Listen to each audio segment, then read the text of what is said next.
होते त्यांनी काय सोय केली, किती पाण्याच्या बाटल्या त्यांनी पाठवल्या. बरं, हाच राज्यसभेचे मुद्दा खासदार घेऊन आहेत ना. आपण परिणयजींकडे जाऊया. आपल्या मित्रपक्षातले खासदार आहेत, त्यांनी अशा पद्धतीचं पत्र लिहिलेलं आहे मुख्यमंत्र्यांना. आपल्याला काय वाटतं याबद्दल?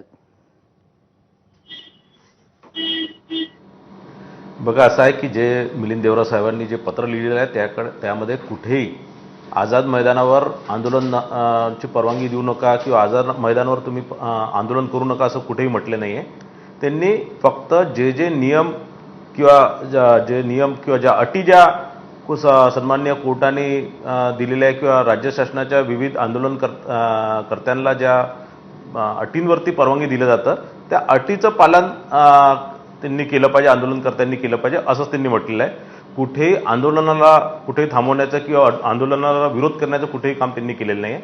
दुसरं असं आहे की संविधानाने महाराष्ट्रातच नाही तर संपूर्ण देशात कुठेही कोणत्याही ठिकाणी आंदोलन करण्याचा अधिकार प्रत्येक व्यक्तीला दिलेला आहे. हे जसं पवारसाहेब म्हणतात निश्चितच तसंच आहे. पण ते आंदोलन करत असताना प्रत्येकाने आपले जे परवानगीचे ज्या अटी आणि शर्ती हे भंग होता कामा नये. कुठेतरी आंदोलन करताना आपल्या न्याय हक्कासाठी आपण लढाई करताना सामान्य नागरिकांना, त्या शहरातल्या लोकांना, सामान्य लोकांना कुठेही नुकसान होता कामा नये, कुठे अडचण होता कामा नये याची दक्षता. हो, पण आता झालेल्या मराठा आंदोलनाच्या वेळेला अटी शर्तींचा भंग झाला असं तुम्हाला वाटतं का? नाही, बघा, काही मोठ्या प्रमाणात ज्या दिवशी तो आंदोलन सुरू झालं त्या दिवशी मी सुद्धा मुंबईला होतो. मोठ्या प्रमाणात आंदोलनकर्ते आझाद मैदानच्या बाहेर मोठ्या प्रमाणात होते. मंत्रालयाच्या आजूबाजूला पूर्ण दक्षिण मुंबईमध्ये सगळीकडेच होते आणि ते म्हणजे CST स्टेशनपासनं तर आणखीन सगळ्याच जागेवरती आंदोलनकर्ते उपस्थित होते. पण आता इतक्या मोठ्या संख्येने ते आंदोलनकर्ते तिथे आले होते, मुंबईला आले होते, तर ते निश्चितच त्या ग्राउंडमध्ये जागा नसल्यामुळे, कुठेतरी पाऊस आल्यामुळे मला असं वाटतं आंदोलनकर्ते इकडे तिकडे गेले होते.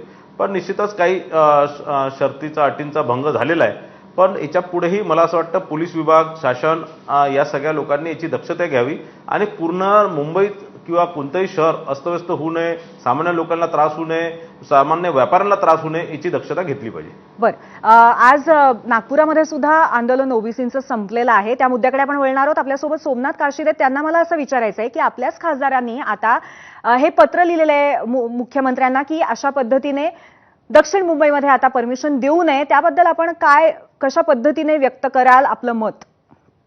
अगदी थोडक्यात सांगा. जय महाराष्ट्र.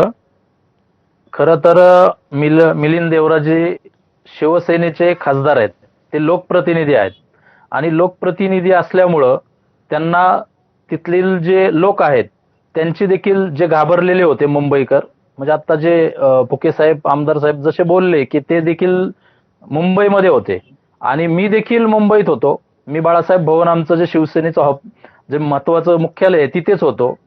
खरंच आंदोलन कुणी कुठं करायचं हे पोलीस यंत्रणा ठरवती, सरकार ठरवतं कुठं परमिशन द्यायची. आणि आंदोलक, जसं फुके साहेब म्हणले की आंदोलक जे आहेत ते आझाद मैदान सोडून इतरत्र मुंबईमध्ये फिरत होते. मी स्वतः जरांगे पाटलांना म्हणजे आधी पण भेटलेलो आहे. म्हणजे मराठा आणि ओबीसी वाद होऊ नये योगेशजी केदारांच्या माध्यमातून आम्ही खूप प्रयत्न केलेले आहेत आधी सुद्धा.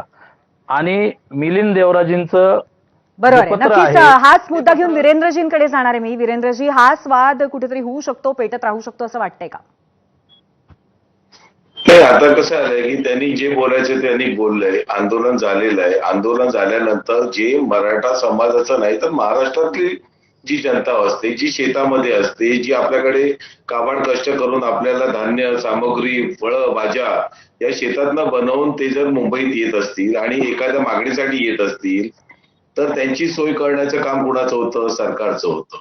टॉयलेट्स नाहीत, पाणी नाही, वरनं धो पाऊस पडतो, चिखल त्याच्यामध्ये, माणसं थांबणार कशी? माणसं बाहेरच जाणार ना, निवारा शोधणारच ना. कोणी निवारा शोधतं त्याच्यामध्ये? आणि अशा वेळी तुम्ही त्यांचं पत्र पुन्हा एकदा इंग्लिश मधलं वाचा.